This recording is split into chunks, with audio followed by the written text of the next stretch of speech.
ಎದಳ್ತಾ ಇತ್ತು, ಅಮ್ಮ ಎದ್ದು ಎಲ್ಲ ಕೆಲಸ ಮಾಡ್ಕೊಂಡ್ಬಿಡವಳು. ನೀನ್ ಯಾವಾಗ ಅಮ್ಮ ಅಂತ ಎದಳ್ತಾ ಇತ್ತು, ಎಲ್ಲ ಕೆಲಸ ಬಿಟ್ಟು ಓಡಿ ನಿನ್ನ ಹತ್ರ ಬರೋವಳು ಅಮ್ಮ. ಒಳ್ಳೆ ಸೇವಕಿ ತರ ಟ್ರೀಟ್ ಮಾಡ್ತೀರಲ್ಲ ನೀವೆಲ್ಲ.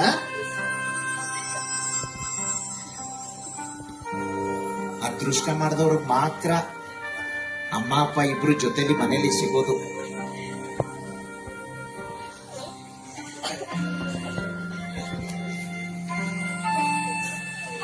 ನಿನಗೆ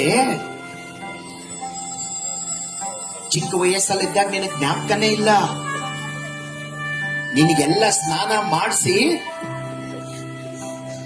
ಕಣ್ಮುಚ್ಚೋ, ನಿನಗೆ ಸ್ನಾನ ಮಾಡಿಸಿ ಅಮ್ಮ ಅವಾಗ ತಾನೇ ಬೆಡ್ ಮೇಲೆ ಮಲಗಿಸಿ ಮನೆ ಕೆಲಸ ಮುಗಿಸಿ ಊಟ ಮಾಡ್ಲಿಕ್ಕೆ ಅಂತ ಕೂತಿರ್ತಾರೆ. ಅವಾಗ ಗಿಟಾರ್ ಅಂತ ಕಿರ್ಚ್ಕೊಂಡ್ಬಿಟ್ಟಿರ್ತೀಯ ನೀನು. ಕಿರ್ಚ್ಕೊಂಡಾಗ ಅಮ್ಮ ಓಡ್ ಬಂದು ಎಲ್ಲ ಕೆಲಸ ಬಿಟ್ಟು ನಿನ್ನ ನೋಡಿದ್ರೆ ನೀನು ಡೈಪರ್ ಅಲ್ಲಿ ಸುಸು ಪಾಟಿ ಮಾಡ್ಕೊಂಡ್ಬಿಟ್ಟಿದೀಯ. ಅಮ್ಮ ನಿನ್ನ ಸುಸು ಪಾಟಿ ಎಲ್ಲ ನಿಂದು ಕ್ಲೀನ್ ಮಾಡಿ, ಪಾಪ ಅಮ್ಮ ಕೈ ತುಳ್ಕೊಂಡು ಮತ್ತೆ ಊಟ ಮಾಡಿರ್ತಾರೆ, ಗೊತ್ತಾ ನಿನ್ಗೆ? ಅಷ್ಟು ಪ್ರೀತಿಸೋ ಅಮ್ಮನ್ನ ನೀನು